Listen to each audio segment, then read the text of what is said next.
3 to 4 p.m. Eastern Standard Time. You're welcome to call in the program. This is a live program, also podcasted on all the subscribing stations. You can join us by phone by calling 617-396-4958. That number again, 617-396-4958. If you'd like to chat, go to rumble.com/Moskowitz. Oh, sorry about that. And we will read your chat, so you can email me at charlesmoskowitz@gmail.com. I want to thank TECN TV, the Exceptional Conservative Network, Ken McClanton, the owner, for carrying this program. It's a great honor to be a part of that station. My guest this segment is Roger Phelps. He is the author of the book, Not Exactly the CIA, A Revised History of Modern American Disasters. Roger is a career news reporter with an MA in philosophy. Roger, and he's been published in numerous publications. Roger, thanks for joining me today. Hello, Charles. Good to be here. So, Roger, you know, the CIA obviously has been in the news a lot lately in terms of what I think President Trump accurately called the deep state, what Eisenhower called the military-industrial complex. It's been given various names, and possible interference in American politics. You get into some very specific events that occurred around the time of the Vietnam War, and with an Indian reservation in Arizona where the CIA was conducting experiments. So let's go right to your thesis and talk about what your research revealed. Would you like to hear more about the Cabazon Indian Reservation connection to this thesis, or would Yes. you like me to be more general? No, let's start with the Cabazon Indians. All right. Well, that was a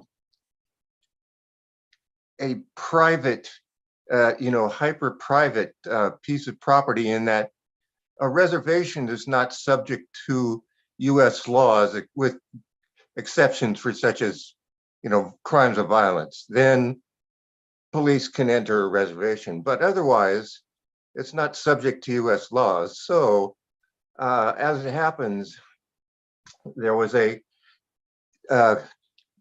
joint powers agreement between the Cabazon tribe and a security agency called Wackenhut, which is a fairly well-known name in American history. Yes. George Wackenhut, I would credit him with being what you might call a member of this loose organization, not exactly the CIA. He is one example. The agreement was for production of rifles and other weaponry. Rifles were sold on a particular day. I'm going to check the date just for accuracy.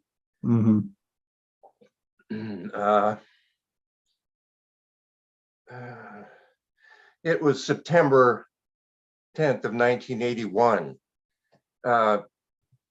And a list of the attendants at the meeting included arms dealers, arms makers, and a couple of CIA agents. It also included a guy named Michael Riconosciuto, who is another fairly well-known name. He was a CIA asset. And as you know, an asset is someone whose private work coincides accidentally with interests of the CIA, and he can be useful. Sure. So Riconosciuto was a science genius who won the Stanford University Youth Invention Prize with his own argon laser.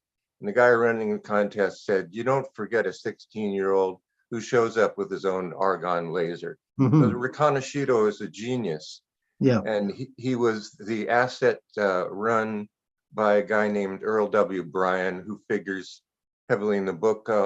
Bryan wound up working for Governor Ronald Reagan in the Reagan gubernatorial cabinet. But these attendees were there because also there were two members of the Contras, the Nicaraguan opposite army. Right. And so that was a demonstration at a firing range just outside the Cabazon Reservation. So I thought that was interesting. This is all recorded by the local police who did not interfere, but they recorded it carefully. So Wackenhut is it is the one here that takes the story forward. Okay. And Reconasciuto, who, while working at his family's arms, or I should say explosives factory in the San Francisco Bay Area, he worked on what is known as a fuel air explosive. Now, these are not too well known because they were used by the Soviets first, and the United States didn't want anybody to know that we didn't have them. But Reconasciuto perfected one while an asset for the CIA.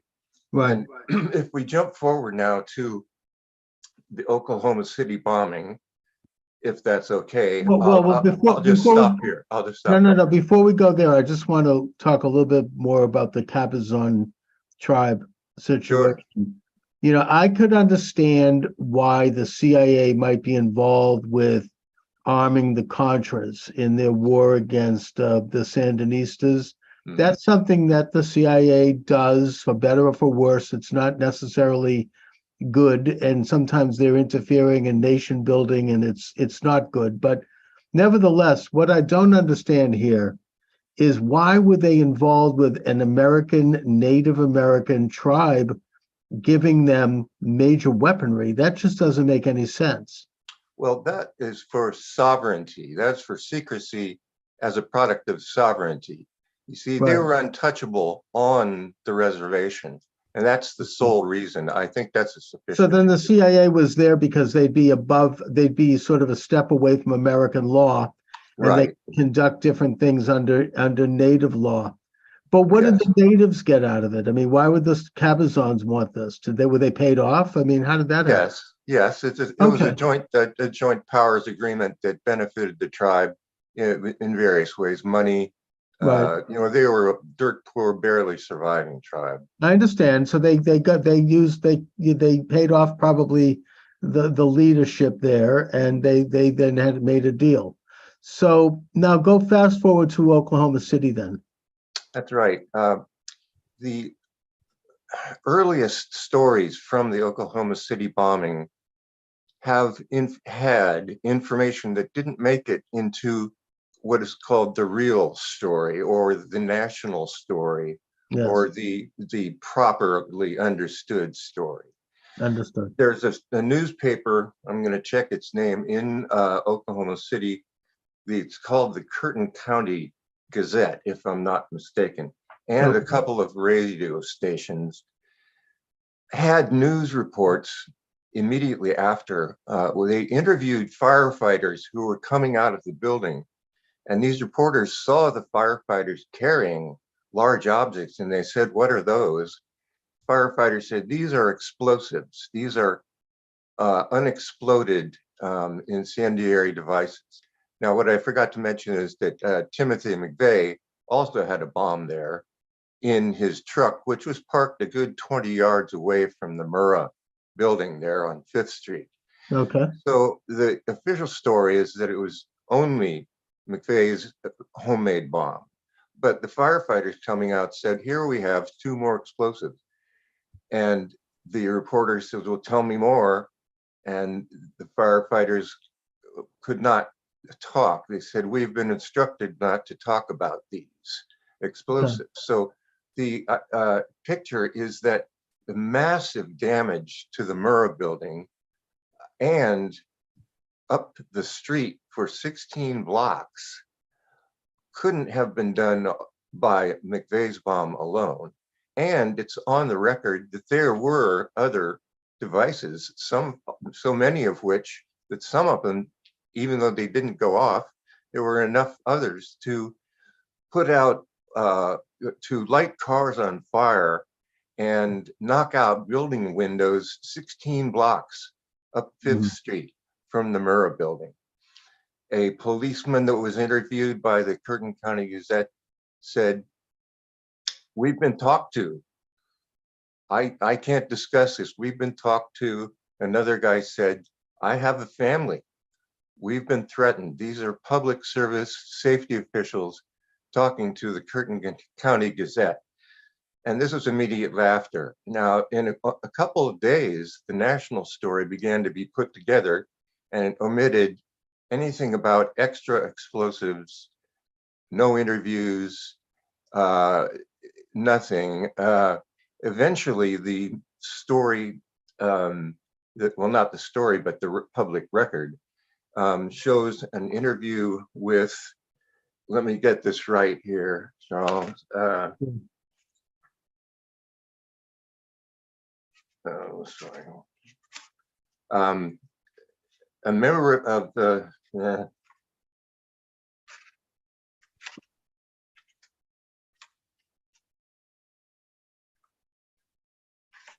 yes, yes, this is a Pentagon study that was leaked. As you know, some government stuff leaks and some doesn't, and this did. Sure. Mhm. On March 20, 1996, which was a year or so after the bombing, a leaked Pentagon study called McVeigh a fall guy. The official said, not a mastermind, the official said McVeigh was a useful idiot. So Right. the story in this book here discusses McVeigh as a groomed fall guy. Okay. And that's a connection. That's the connection. But Michael Ruconosciuto, the CIA asset from the Cabazon Reservation, etc., was asked. By this time, he was in jail, having been thrown under the bus by the agency. Mhm. He said, they said, "Now, what about this explosive situation at the Murrah building?" And Ruconosciuto said, "Yes, that matches details of what I produced." He called it the Blue Death fuel air explosive that was it was proprietary by then to not exactly the CIA. So when you say not exactly the CIA, we're talking about, um, and obviously we can't totally know because the CIA is a secret society, but what we're putting together here is that it's a rogue element Yes, in the CIA that primarily the first element that I was to notice was ex-agents, former agents, right, who still have all their contacts. yeah, not that any of them can ever be completely former. I mean, when you're in an agency like that, Right. that's for life. And I mean, I'll give the example, John Brennan, who was the head of the CIA under Obama. Mhm. He and 52 other agents decided to step forward and lie about the Hunter Biden laptop by sending a letter, which was published in the New York Times, claiming that it was Russian disinformation when there was never any evidence of that. And Yes. everyone knew this was a lie, including the Yes. New York Times, but they needed to do it to stop Trump. And now, Yes. a year later, the New York Times admits that they had known that this was untrue. But getting that was interesting. That was interesting. And like you say, it's for life. And the other main thing is the zeal.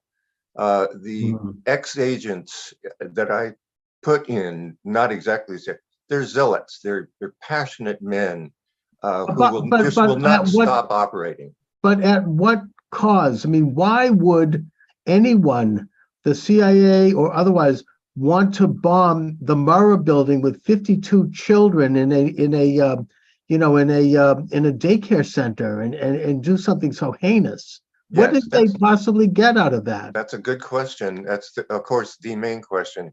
And I have the notion that if you look real hard, you will find that to be a great cowboy, ever have been a great cowboy CIA agent, you have to have not only zeal, but ruthlessness, utter ruthlessness. But at what end? What did they hope to Oh, get? I okay. mean, Sorry. You have to be ruthless toward the end of what it is you're zealous about, which which is is, the yeah. absolute security of the USA against, in that day, it was communism, as you know, and now it's against other real or perceived enemies, such that Mhm. the deaths of people in terror incidents serves to terrorize the remaining population into a kind of numbness, a passivity, a distrust, a feeling that they're not in control, such that, and I think this is the crux here, such that the public cannot organize, they cannot converse meaningfully toward a grasp and a progressing beyond the situation of being pretty much subjugated in a friendly way by their government. It's Indeed. what's called friendly fascism, such that you have elections, but you don't have democracy. You don't have power of the people to govern themselves. No, you have elections instead. And to move past that, to gain for popular control of power to be gained, would take organization, which should take time and focused effort by a concentrated, concerted citizenry. And I think that with repeat terror, 1995, 1996, it just keeps it coming and keeps people off balance. I think the idea was to keep people off balance and feeling that they have no real power. They have no idea what's going to happen next. It's a world Right. that they have no control over. Well, Roger, your explanation is as good as any I've heard, in that terrorism does serve that purpose. It creates such horror, such insecurity, such destruction of order, that people crave some kind of a return to order, and they look to the great white knight, which shows up as an authoritarian and establishes order based on their own understanding. And the sacrifice there is democracy, as you say. Right. And they picked Security is the price. that's right, security. So they picked the very center of the United States, Oklahoma City, the kind of the most innocent place you can imagine, and they do this heinous crime. The only thing that I would note as evidence of what you're saying, and again, this is just facts that came out of the Oklahoma City bombing, was that there was a group in Congress who introduced what was called, quote, anti-terrorism legislation to stop, quote, domestic terrorists. Good And point. this group was headed up by a newly elected young New York congressman by the name of Charles Schumer. And it was Right. also backed by Massachusetts Congressman Barney Frank. I know this because I interviewed Barney Frank at the time, and he praised this legislation. Yes. And what this would have done, in the guise of an emergency because of this rise of domestic terrorists, was to allow for the government to hold people without trial, in secret, and try them without them having the opportunity to face their accuser or even the evidence that was brought against them. They could be held indefinitely. They could be held in secret. It basically threw away a large portion of the Constitution. It suspended habeas corpus. It suspended elements of due process, all in the name of combating this alleged rise in domestic terrorism. Yes. And Good point. and I think that some of these same laws, which did go into effect, even though they were controversial at the time, they were further advanced by the events of September the 11th, 2001. And I think that they're playing a role today in the detention of hundreds of people involved in the so-called insurrection at the National Assembly on January 6th. It's basically that they have no rights. They haven't been tried. They're being held without counsel. they're being tortured, and it's all because of this alleged emergency that I think started at Oklahoma City. You can say that it started there. You're correct, and I want to say that that is the incentive, if you will, is with the terrorist acts. The incentive was that the legislature would not ignore these acts either. The legislature would feel pressured to enact laws, new, more oppressive, if you will, laws toward absolute security. And they, as you just mentioned, one of them.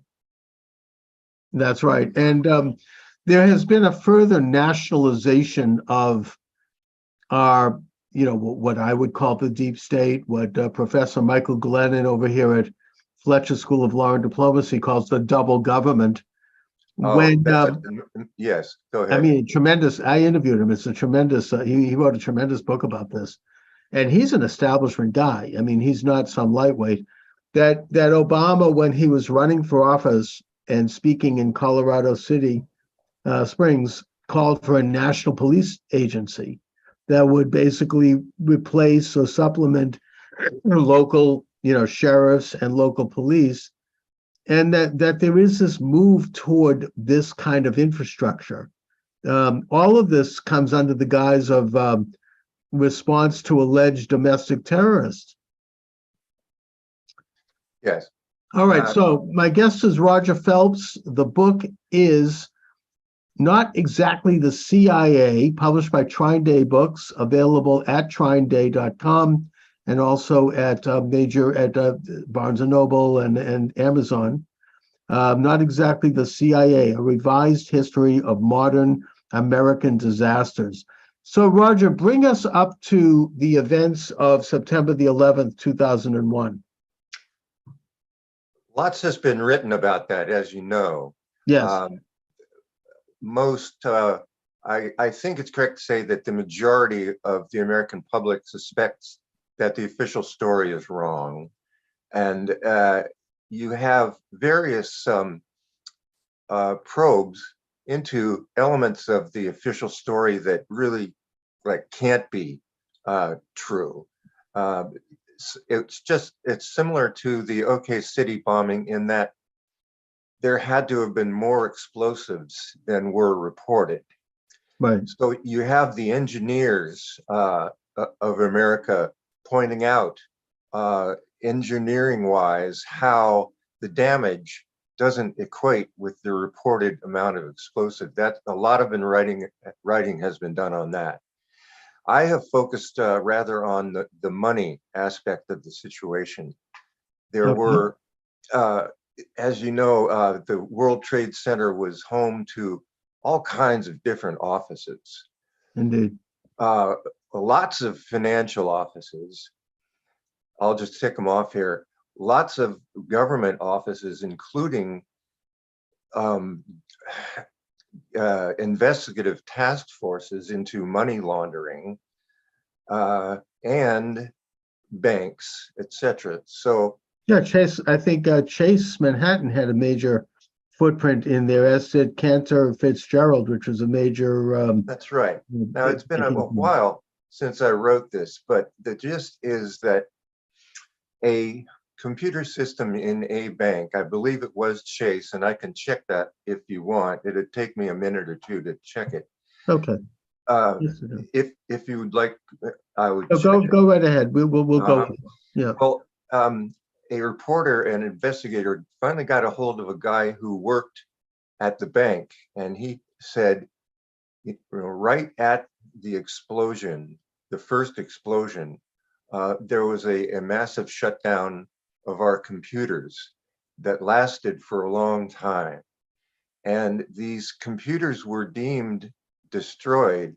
But as you know, there's recovery guys who can go into the debris of a computer and find at least some of what was there. Right. And these records that were destroyed were of transactions that amounted to money laundering. Now, in the building as well, and destroyed record-wise as well, was a 5-agency intergovernmental task force, county, state, and federal, who'd been looking into money laundering very hard for the past several years. These records were all there in the Trade Center, and that was destroyed. Oh, So the contents of the human and record contents of the Trade Center were a target for not so much fellas from the Middle East, although there were fellas from the Middle East who were thinking of doing some damage in America. Nobody questions that. yeah. But these fellas appear to have been, and much has been written about this too, they have uncomfortable connections to government. If you look at them one by one, you find out that hotels were paid for and such down in Florida. A flying school was paid for down in Florida for some of these guys. And it gets real uncomfortable there when you look at that. Well, So it does so raise it was a questions. target not only for Middle Eastern fellows, but for Americans who were, I would almost want to say, running in the CIA sense, these Middle Eastern fellows, with the target of the records, the money laundering records, going away. Well, the first World Trade Center bombing, I think Yes. it's been pretty well proven that there was at least FBI agents involved in it, and they seem to run this kind of scam where they, both FBI, CIA, I suppose, where they infiltrate a group, and then at times they actually serve as the ringleaders for the group, and that includes, as you pointed out earlier, both FBI or CIA agents, but as well assets, people who are kind of semi in it or who are like, used by them. It's kind of a murky relationship. I mean, this has everything to do, by the way, not to get into a subject, but with the January 6th incursion in the US Capitol, you had people like the ringleaders, like Ray Epps, never charged, never questioned. And he's been seen on multiple videos that at least were on YouTube, if they haven't been censored, where he's like exhorting people to go into the Capitol the day before the event. I mean, where did he come up with that? And I think that this same tendency exists in these agencies, and sometimes it's necessary. They did infiltrate and basically destroy the Ku Klux Klan, which I think was a conspiracy against the United States. They infiltrated and destroyed the mafia. Again, a conspiracy against the United States. So, I'm not against this kind of work if they're doing it for very specific people who, and it's done with some judicial oversight and it's done properly. But the problem is that there is a rogue element that's undermining American groups and, that's undermining patriots, and that's getting involved in all kinds of mischief in terms of American life. And I think maybe the motivation, as you said, is to create a more authoritarian system by creating and sowing discord and terror. There's a guy named Theodore Shackley. As you mentioned, the deep state has been called by many names. Another name is the secret team. And a guy named Theodore Shackley, a champion cowboy CIA agent who was fired by Jimmy Carter, is very prominent in what characterizes this loose segregation. So in Cairo, after the Camp David agreements by Carter governing the Sinai and the conflict between Israel and Egypt, the American influence was very great, and that meant that the CIA was there as a matter of course. Shackley, by that time, no longer worked for the agency, but he and his friends were there in Cairo out of zeal, because that's what they did, was do operations. And they were in the Sinai was characterized by a lot of opium trade, and the Egyptian security agency, as you might imagine, just had to look the other way some. They took some money from the opium guys. It was just sort of an arrangement. It was Mhm. business as usual. Now comes the Shackley-led band of not exactly the CIA. I guess they had some dummy companies there. One was a transport company that carried the first batch of arms that Carter sent to aid Israel, excuse me, to aid Egypt in defending itself against Israel. So Sure. that was why they were there. And with the the opium fellas were the ones with the information of what was happening on the ground. So both the CIA itself and Shackley's band were intimate in gaining intel from the opium guys, such that there was too much of an interaction. And as you might imagine, especially since Shackley was private, some money was being made, maybe not much, but just sort of as a, an adjunct. Oh, well, we'll take a little bit, we're protecting these guys. Right.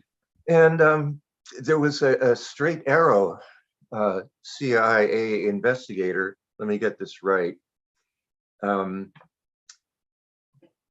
Who was assigned, his government job was to look for crime committed by either military or people with, quote, a nexus to the military. Mhm. And that was his job. And in that, he saw that agents who had a nexus to the military were committing some crimes, basically just opium crimes. And it was his job, and he was all set to report it. And he had his plane ticket booked. And he shouldn't have booked it as early as he did because, well, there's a pause here. It was Arrow Airlines 1285, which was going to New York City, passing over Canada and the town of Gander in Oh, Canada. yes. Mhm. And Major it went crash. down. Many Americans were killed, including CIA straight arrow Dirk Miller, who was going to report. So it just is too much of a coincidence to assume that there's no connection, because the CIA at the same time had arrangements with Frankfurt airport personnel. The planes from the Middle East were all going through Frankfurt, and then mostly London, and then to New York City. And the airport personnel were compromised. And this very same situation, the Frankfurt compromised airport personnel, characterizes the Lockerbie crash as well. That went through Frankfurt. It was a Pan Am plane. There are interviews with Pan Am employees describing how they were helping the CIA in combating a heroin distribution system, both sides of the coin being played, of course. The CIA did work in combating, or at least, monitoring heroin internationally. And they did go to Frankfurt and do business there, getting paid for it and doing their normal job. So that the account that I stumbled across, and which fits the facts, is a bomb being put on at Frankfurt on the plane that went down over Lockerbie by a compromised Frankfurt airport person, Right. with Right. all the same motivation and characterization as Gander. So, you had a situation where they decided to take a few select people out, and in the process, they murdered hundreds of innocent people by Yeah, blowing up an airplane. I mean, I've got a quote from a guy who used to work with them, yeah. and I'll paraphrase it. He said, "The guys I worked with are utterly ruthless. They would take out a 747 full of people to kill one person. Mhm. Yeah, well, I mean, I don't doubt it. I mean, obviously we're dealing with people who are quite amoral at best, and it Yes. reflects they reflect a certain establishment point of view, quite frankly, where the ends justify the means. It's very Right. much Orwellian, Right. and the ultimate goal. I mean, you have to, as Stalin said, you have to crack a few eggs to make an omelet. Has he said that? Is that from him? I think so. I Okay. mean, or there was this New York talk about this New York reporter, New York Times guy, was it named Durante, Walter Durante, who was reporting on Stalin, very praiseworthy, and crack a few eggs to make an omelet, and he was walking across fields with corpses and didn't report any of that, and he got the Pulitzer Prize, which is still on the wall at the New York Times. Mm.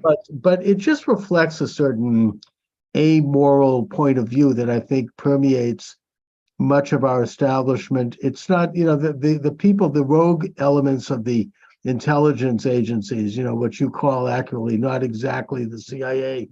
They're just the foot soldiers. They're the grundoons, the troops who are doing the bidding of this broader, amorphous coalition, what I call like an Now aristocracy. there I would take issue with you. Okay. I think the way I see it is that it's a lateral.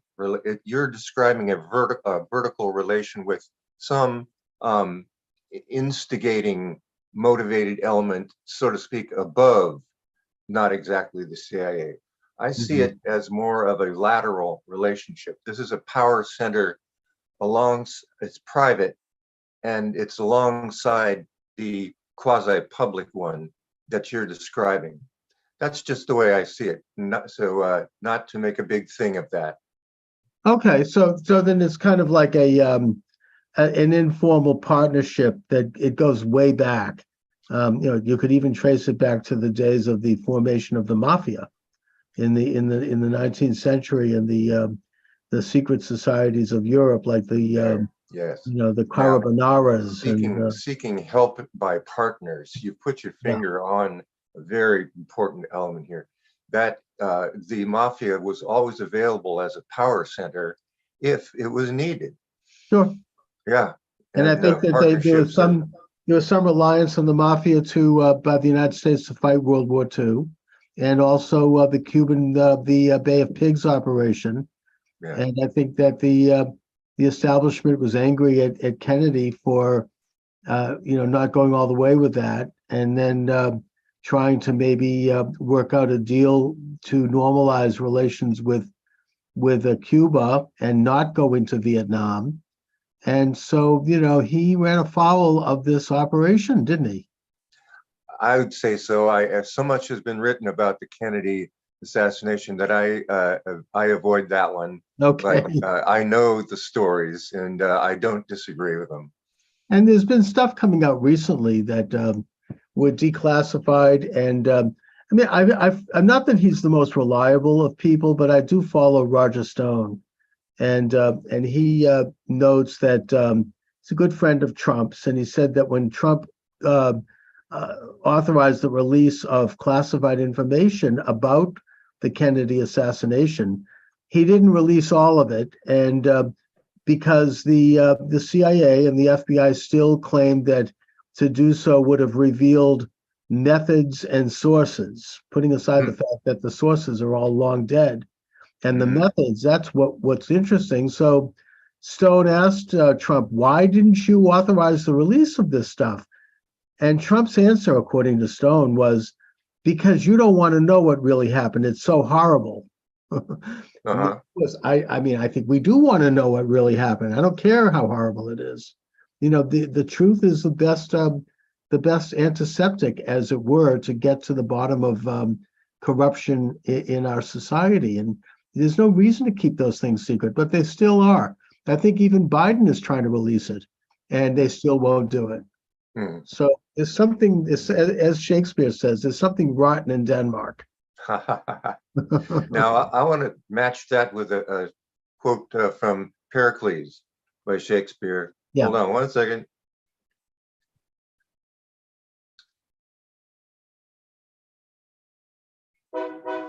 All right. This is the general Pericles. Mhm. And The great Greek statesman, right? pardon? He was the great Greek Athenian statesman, I seem to recall. That's right. I believe he had ex-military.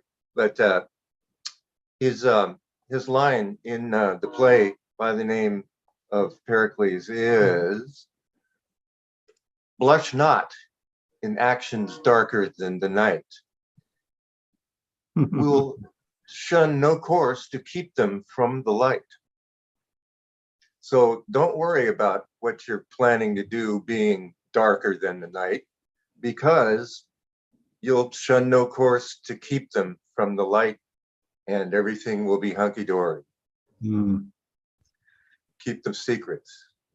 Roger, do you think that it's too late for our society to undo some of this massive intelligence infrastructure that, again, to quote Michael Glennon, that has become a double government that's so embedded in all aspects of our lives? I mean, they've got agents in all of the official part of our government, the Congress, the Supreme Court, but they're also so embedded in the secretive side of things and so interconnected with secret intelligence groups in other countries, like in Britain, France, Israel. Have they reached the point where they cannot be challenged? Is there anything that you and I, John and Jane Q. Public can do? The society is changing so fast, the rate of change has accelerated. Yeah. So that even when I first began research on the book, which was maybe 6 years ago, I might have given you a different answer then, a more optimistic answer. The rate of change and the less likelihood of critical thinking, rational conversation, etc. The likelihood of that sort of stuff, which would be a prerequisite to any organization to get either executive or legislative progress going here, I see that as the chances constantly lessening, basically because of the electronic um, element in our lives now, where conversations are all electronic instead of table conversations that would be actual meetings for actual action. It's electronic now. No offense, sir. No, look, we all love the electronics. I mean, I'm not. We're all part of this. I mean, I look at the smartphone all day, and just like everyone else, and it can be used for both good and bad. But I mean, even now at this point, it's fairly out in the open. For example, at the economic the WEF in Davos, which is meeting right now, they're pretty much openly talking about converting the entire world to a digital currency, in which case they'll know every transaction you make, and the interface between big tech and government, which is something that they're openly endorsing and calling for the banning of what they call "quote unquote" misinformation. It's a complete informal tyranny. I mean, it's that is enveloping the world, and there's always been this kind of conspiracy. Every generation's dealt with it. As someone who believes religiously, I think it goes back to Adam and Eve and their attempt to overthrow God with the forbidden fruit. But either way, you could look at that metaphorically. Every generation has had this. Every generation has had groups of people who think they know better than everyone else and who seek to overthrow God and rule the world in the sense of creating an earthly empire. Except now they have tools at their disposal that are more lethal than anybody can even imagine, with the artificial intelligence, with and their agenda of transhumanism and all the rest. And so we're really, up against a conspiracy, and I do use the word conspiracy, that is much more vast and much more integrated than anything we've ever seen before. The currency aspect is a good point. That's just one more unifying or uniformization of what people need, absolutely have to have in order to carry on their ordinary lives. There has to be participation in this uniform system, which, as you point out, is unfortunately completely controllable by a comparative few. The electronics communication perhaps was just a one step toward that direction. The currency, that would be a big second step. And it might be the same people. But the point I'm trying to make is that once people got used to that, as they have to electronics, as you said, they will still be able to carry on more or less what passes for ordinary lives. They'll be able to go to the store. They'll be able to go to a ball game. They'll be able to have children. And that will be enough. Well, not for me, but I'm different. I think maybe it'd be enough. And so that would be yet another reason for complaisance, for just letting it go. As long as I can still have my children and my milk from the store, Right. all that stuff is extraneous to me. Yeah, but I think that even you're putting a bit of a rosy picture on it, because if they develop what they're openly calling for, which is a credit score for social behavior, then and they go to an electronic passport, which is something that they openly are calling for, and they almost achieved it under the guise of the pandemic, the so-called pandemic. The only reason they were stopped was because of the brave Canadian truckers. Thank God for Canada. They put, if it wasn't for the Canadian truckers blocking the highway and bringing the world economy to a halt, and that was spreading all over the world. I mean, Australia, New Zealand, France, even Israel, that this corrupt establishment had to turn back. They had to step back because they realized that there were enough people who are awakened to this that they could not pull it off. But they still have those things in place, and that they still want to achieve this kind of hermetically sealed world. I mean, it's what Aldous Huxley talked about in his book Brave New World. You've studied the CIA, and I think that it's safe to say that while Bill Donovan, who was one of the founders of the CIA under the OSS, they picked up where the Nazis left off, as did the British Tavistock Institute, as did the Soviet Union, as did Mossad eventually, in terms of experimenting with mass mind control. The Nazis really perfected this as an art and as a science, with their mass rallies and their stimulation of people's minds and emotions. And in the United States, it was exposed in the 70s during the Church Committee hearings as Operation MK Ultra. Do you think this is still going on? And do you think that the CIA is still researching how to manipulate the masses by use of psychological techniques? Well, you mentioned artificial intelligence. So there's a lot of energy going that way. And you might say that could be a effective substitute for the controlling of human minds. You just substitute artificial minds. That's a very broad, rough statement, almost meaningless, what I just said. But it sort of hints at a direction. The MK Ultra experiments, they were of a time, and they were viewed as timely is about all I can say. They were viewed as needed. Vietnam was getting out of control, and people need a certain circle absolutely needed some victory in Vietnam, and so outlandish, outrageous things were done at that time. I believe it's a different time now, such that well, to answer your question though, hypnosis as well as drugs was much studied, and I believe that that is still a in the kit bag. Yes. Expert hypnotists can, I think, are still operating.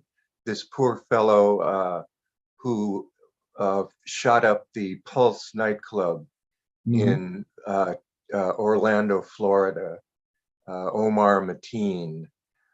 There's evidence, if you look closely, that he was under hypnosis, as there was that Tim McVeigh of Oklahoma As there City. was Sirhan. That's right. That's Yeah. right. And maybe Charles Manson. Yeah, and that certainly is going to go on.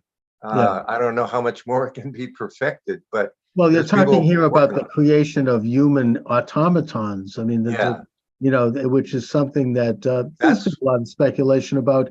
I mean, we can't speak about that definitively. That's only suggested, but it is something that is certainly plausible and ought to be understood. And you mentioned the drug aspect. I mean, this was discussed by Aldous Huxley again in his Brave New World, and by his cousin Julian Huxley, and that basically Aldous Huxley talked about a world pharmacological concentration camp where everyone would be happy and punchy and feel good because they'd all be on some kind of a controlled substance. Isn't that what's happening now? I mean, most people are taking something. You see CBD everywhere. I don't know about where you are, but I'm in Boston. Big billboards everywhere. CBD, you can get it. It's in candy. It's in. Is that cannabis? Yeah, I mean, it's everywhere. 7-Eleven has it in gum and in candy and in drinks and in. Now, let me throw one at you. Anabolic steroids. Yeah. Now, as you know, there's an opioid epidemic in this country that receives publicity and research. Right. There is a much less publicized steroid epidemic, which receives no publicity and very little research. Now, what I'm working on right now, which is not yet published, is an answer to how did we get where we are with all this insanely aggressive behavior. And I happen to include the January 6th insurrection in that, which might not sit well as a topic with you and many of your listeners, but tough. Steroids. Steroids are everywhere. The VA, the Veterans Administration, prescribed, guys got hooked on steroids in Iraq and Afghanistan. They just did. And they came back, and the Veterans Administration prescribed steroids for PTSD, for schizophrenia, and for low back pain, creating an extension of the phenomenon of addiction to steroids. And that's about all I'll say. But in terms of, you say everybody's taken something to get by, I think that the use of steroids is right in that alley. I agree. At a it's big a fascinating subject, Roger. Please keep me posted as you do your research. I'd like to have you back to develop that further.